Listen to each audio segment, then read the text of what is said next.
Guys, have a good morning to all of you. हम लोग ये न्यूज़पेपर रीडिंग जो करते हैं उसका ये थर्ड वीडियो है।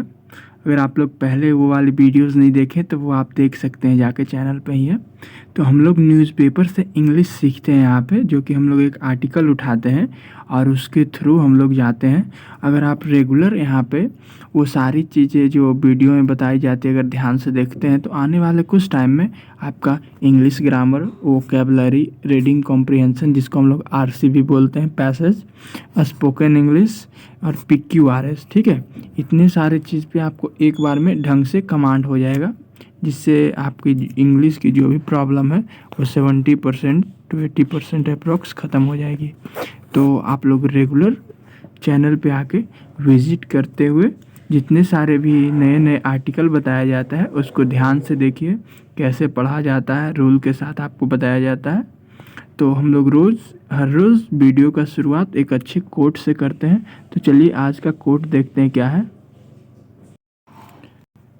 तो आज का कोट है guys, every morning you have two choices, continue to sleep with your dreams और वेकअप एंड चेज देम। इसका मतलब होता है हर सुबह आपके पास दो चॉइसेस होती है, या तो आप सोते हुए अपने सपनों को देखें और अपने सपनों के लिए उठें और उसे पूरा करें, उसके पीछे भागें। ठीक है, ये हमारा कोट है। हम लोग रोज़ एक कोट के साथ शुरुआत करते हैं। तो आज का ये आई होप सबको इसका मीनिंग पता ही होगा। हम लोग यहाँ पे basic level to advance level तक इंग्लिश सीखेंगे, ताकि जिनको नहीं भी आता है वो बेसिक टू एडवांस अच्छे से सीख सके। तो चलिए चलते हैं हम लोग अपने न्यूज़ आर्टिकल पे। तो चलिए हम लोग सबसे पहले यहाँ पे हेडलाइंस देखेंगे। Mum said you are getting married. Okay,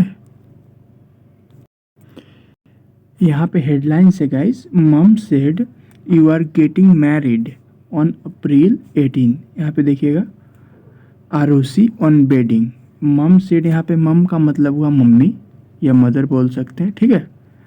said यहाँ पे इसलिए लगा है क्योंकि ये बोला गया है, उसकी मम्मी ने कहा, उससे कहा, ठीक है। इन्वर्टेड कोमा के अंदर तक देखिएगा, यहाँ पे जो कहा मम सेड, जो ये आरुषि की मॉम सेड, इसीलिए यहाँ पे इन्वर्टेड कोमा के बाद है you are getting married on April 18। इसका मतलब हुआ मम्मी ने कहा तुम, मतलब 18 अप्रैल को तुम्हारी शादी होने वाली है। You are getting married, getting married यहाँ पे फ्यूचर टेंस बताने के लिए किया जाता है, ठीक है। You are getting married on April 18, ठीक है। आरुषि ऑन बेडिंग, आरुषि ने ये कहा कि मम्मी ने उसे कहा कि उसकी मम्मी ने कि तुम 18 को तुम्हारी शादी होने वाली है। Mum said you are getting married on April 18। Okay guys, ये हेडलाइंस है, ठीक है। और यहाँ पे देखिएगा ये आरुषि है और उसकी जिनसे शादी हुई वो है, इनकी फ़ोटो है। यहाँ पे देखिए आरुषि शर्मा एंड वैभव बिशांत, इसका नाम वैभव बिशांत है। नाम याद रखिएगा ताकि आपको आगे पढ़ने में उतना समझने में कोई दिक्कत नहीं होगा, ठीक है। एक बार नाम आप लोग याद ही रखिएगा। नेक्स्ट यहाँ पे देखिएगा, एक्टर आरुषि शर्मा। एक्ट्रेस ऐसे लिखा जाता है लेकिन एक्टर भी चलता है, ओके, एक्टर चलता है यहाँ पे। Actor Aarushi Sharma who made her Bollywood debut, made her, who made her जिनका बॉलीवुड में डेब्यू इन लव आजकल 2020, मतलब कि आरुषि शर्मा हु यहाँ पे लगा हुआ है इसके लिए, एक्ट्रेस के लिए, हु जिन्होंने अपना डेब्यू 2020 में लव आजकल से की थी, ठीक है, लव आजकल से। रिसेंटली सरप्राइज्ड फैंस, उन्होंने अभी रिसेंटली मतलब हुआ कुछ टाइम पहले, सरप्राइज्ड फैंस, सरप्राइज इसीलिए लगा क्योंकि यहाँ पे पास्ट टेंस की बात की जा रही है।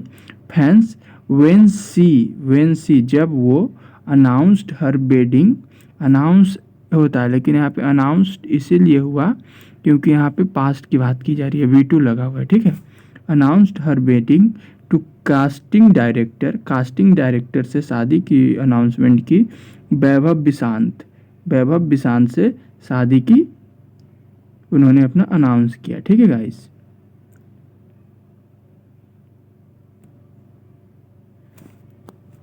वैभव बिसांत से उन्होंने शादी का मतलब अनाउंस किया।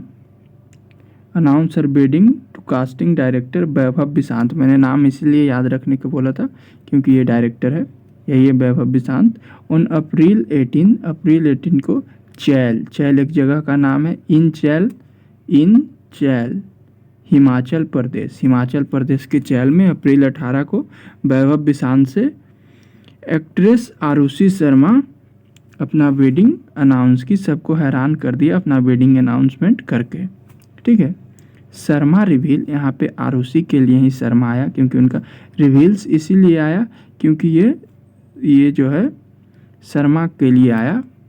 ठीक है, शर्मा रिवील्स यहाँ पे V5 लग गया क्योंकि नाम है ही सी इट नेम तथा प्लुरल सब्जेक्ट के साथ V5 का यूज़ करते हैं। आप लोग ये रूल ज़रूर पढ़े होंगे। रूल से रिलेटेड मुझे याद है, रूल से रिलेटेड अगर आपको कोई डाउट हो तो आप लोग कमेंट बॉक्स में ज़रूर बताएं, और रूल्स का आपको एक क्लास दे दिया जाएगा या कुछ सीट वगैरह कहीं पे प्रोवाइड कर दी जाएगी। मैंने यहाँ पे टेलीग्राम चैनल नहीं बनाया क्योंकि मुझे नहीं लगता कि उससे कोई फ़ायदा होता है। उससे सिर्फ लोग अपने फ़ायदे के लिए बनाते हैं। मुझे नहीं लगता कि मुझे वैसा कुछ करना चाहिए, बट अगर रूल्स चाहिए तो मैं कोशिश करूँगा कि कैसे भी यहीं पे अपलोड कर दो। ठीक है, तो आप लोग बताइएगा अगर रूल्स नहीं मालूम होगा तो।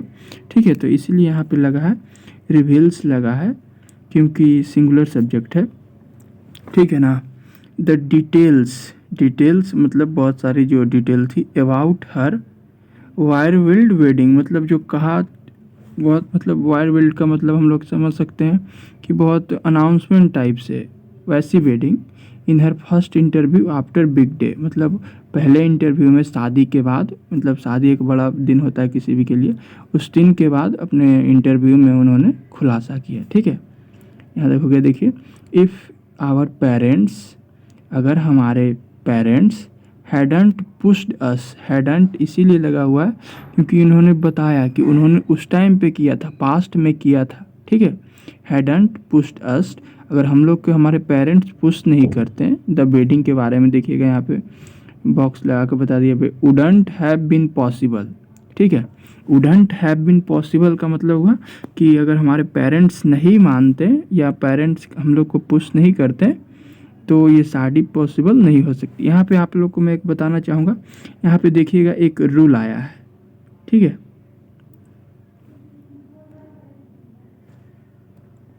यहाँ पे देखिएगा आप लोग एक रूल देखिएगा, यहाँ पे इफ़ प्लस हैड। ठीक है, इफ़ प्लस हैड आया है यहाँ पे, तो यहाँ पे देखिएगा सेंटेंस में आगे वुड प्लस हैव आया। एक आप लोग पढ़े होंगे ग्रामर में या नहीं पढ़े हैं तो देखिए मैं बताता हूँ।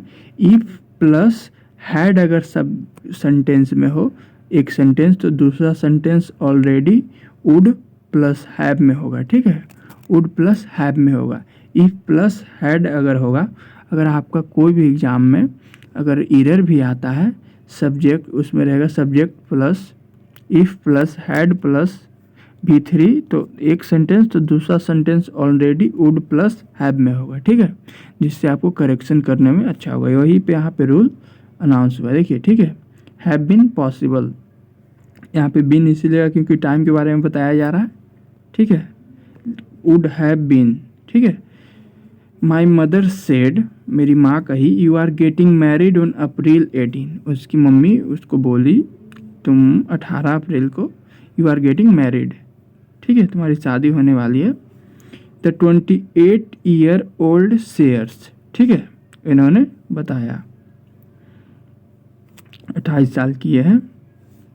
Sharma tells us that she and Bishant had there, यहाँ पे देखिएगा शर्मा मतलब आरुषि शर्मा, टेल्स इसीलिए लगा है क्योंकि ये सिंगुलर सब्जेक्ट है। अगर प्लूरल सब्जेक्ट यहाँ पर रहता तो यहाँ पे टेल लगता है। ठीक है, बट ये सिंगुलर सब्जेक्ट है इसीलिए यहाँ पे टेल्स लगा है।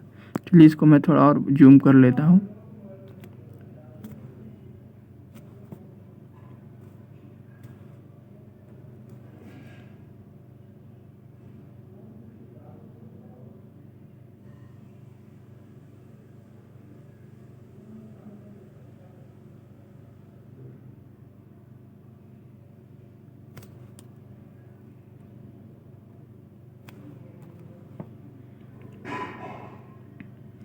तो हम लोग यहाँ पे थे, देखिएगा। Sharma tells us that she and Vishant had their wedding a month after they decided to get married. जब ये और ये दोनों डिसाइड किए कि हमें शादी कर लेना चाहिए, जस्ट उसके 1 मंथ बाद इनकी शादी थी, ठीक है, शादी हुई। बी प्रिपेयर्ड, यहाँ पे प्रिपेयर्ड इसीलिए रहा क्योंकि ये पास्ट टेंस के बारे में बताया जा रहा है कि हम लोग हुए। Everything from the venue, venue का यहाँ पे एक मीनिंग होता है, वेन्यू का मतलब होता है जगह जहाँ से इन्होंने शादी की, ठीक है, venue. Venue to the outfit and the jewellery, venue outfit का मतलब होता है ये सब जो क्लॉथ्स ये सब है वो सब, एंड ज्वेलरी, ज्वेलरीज तो आपको मालूम ही होगा। इन दिस 1 मंथ, 1 मंथ में इन्होंने सब कुछ रेडी किया, जैसे आउटफिट, ड्रेस हो गया, ज्वेलरीज हो गया, ठीक है, और जिस जगह पे शादी करनी थी वो जगह हुई, तीनों उन्होंने जस्ट 1 मंथ में सब कुछ अरेंज किया। इट वाज वायरफुल, मतलब ये बहुत, मतलब खुशी बोल सकते हैं, वायरफुल या फिर बोल सकते हैं उस टाइप से, of emotions, full of emotions, ठीक है। But now we want to absorb this feeling of starting a new journey together. But अब हम लोग इसको फील करना चाहते हैं। जैसे आप लोग को पता होगा कि जब 2 लोग मैरिड होते तो एक साथ उनका लाइफ स्टार्ट होता है, feeling happy, feeling good, like that, all this things, ठीक है। We are getting married to see this. तो उन्होंने ऐसा कहा। अगर आपको न्यूज़पेपर पसंद आ रहा है, रीडिंग आर्टिकल पसंद आ रहा है, तो आप लोग ज़रूर अच्छे से रोज़ आके देखें, जिससे आपका सब कुछ अरेंज हो जाएगा, ठीक है।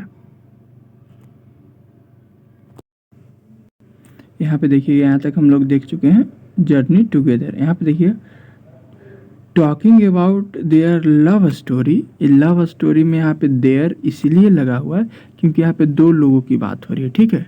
उन्होंने अपने साथ लव स्टोरी के बारे में बात करते हुए कहा, अगर उन्होंने बोलता कि तो मेरी लव स्टोरी, तो वहाँ पे रॉन्ग होता, क्योंकि लव स्टोरी ऑलवेज ये 2 लोगों की बात साथ होती है। तो यहाँ पे देयर इसीलिए लगाया गया, वरना इट्स अगर सिंगुलर रहता तो इट्स होता, ठीक है। बट यहाँ पे 2 लोगों की है, तो their story. The new bride, new bride मतलब यहाँ पे हो गया दुल्हन, न्यू मतलब नई, ठीक है। Says, the new bride says when she came to Mumbai. Came यहाँ पे इसलिए लगा क्योंकि जब वो आई, अभी की बात नहीं हो रही है, ओके, ये तब की बात हो रही है जब ये मुंबई आई। When she came to Mumbai, ठीक है। When I came to Mumbai, जब मैं मुंबई आई, यहाँ पे कॉमा लगा हुआ, देखिए बोलिए। Vaibhav was the first friend I made. Vaibhav जो थे वो पहले फ्रेंड थे जो मैं बनाई थी। Our friendship is the core of our relationship. यहाँ पे इन्होंने बोला कि हमारा दोस्ती ही हमारा रिलेशनशिप का कोर, मतलब फर्स्ट स्टेप ले लीजिए या जो भी बोल दीजिए, फर्स्ट स्टेप था। She reveals that it was their friendship, it, उन्होंने बताया कि यह उनका फ्रेंडशिप ही था। That caused her to say no when Vishant first propose. यहाँ पे मतलब हुआ, इन्होंने बताया शर्मा ने कि उनका दोस्ती ही वो कारण था कि जब वैभव उनको प्रपोज किए तो वो मना नहीं कर पाई, ठीक है। फर्स्ट प्रपोज्ड, यहाँ पे इसमें हम लोग देखने का बात है, देयर है, ठीक है। देयर फ्रेंडशिप यहाँ पे लगेगा क्योंकि दोनों की बात हो रही है। We were friends and one day he said I love you. इन्होंने बताया कि हम लोग दोस्त थे, बट एक दिन वैभव ने कहा मुझे I love you. That time I said no, मैंने उस टाइम पे नहीं कहा। I am not ready for this, उन्होंने कहा कि मैंने उन्हें मना कर दिया क्योंकि मैं इसके लिए अभी तैयार नहीं थी। But I couldn't stay away from him she had, लेकिन उन्होंने कहा मैं उनसे दूर नहीं रह पाई, उन्होंने ऐसा कहा, दूर नहीं रह पाई। The actor can't help but blush as she talk about her husband. तो इन्होंने बोला, जब ये बोल रही थी तो जो ये है एक्टर, वो कुछ बोल तो नहीं रहा था, बोलने में मदद तो नहीं कर रहा था, बस ब्लश कर रहे थे। ब्लश मतलब होता है खुशी से मुस्कुराना। As she talks about her husband, जब वो अपने हस्बैंड के बारे में बात कर रही थी तो वह ब्लश कर रही थी। She says Vaibhav is my home and to find that in a city like Mumbai is a rarity, मतलब ऐसा रेयर में होता है कि कोई मुंबई में आके ऐसा मिल जाए। Even after the wedding it is same, शादी के बाद भी वह सेम ही है। I just feel like smiling, I am so happy, she ends, ठीक है। उन्होंने ऐसा कहते हुए मुस्कुराते हुए इसकी ख़त्म कर दी इस बात को। तो तो ये मीडिया में दिया गया एक इंटरव्यू था जो मैंने आपको लिया। अगर आप ऐसे ही इंग्लिश सीखना चाहते हैं तो आप लोग चैनल को सब्सक्राइब करें और अपना फीडबैक ज़रूर शेयर करें। तो चलिए मिलते हैं नेक्स्ट वीडियो में।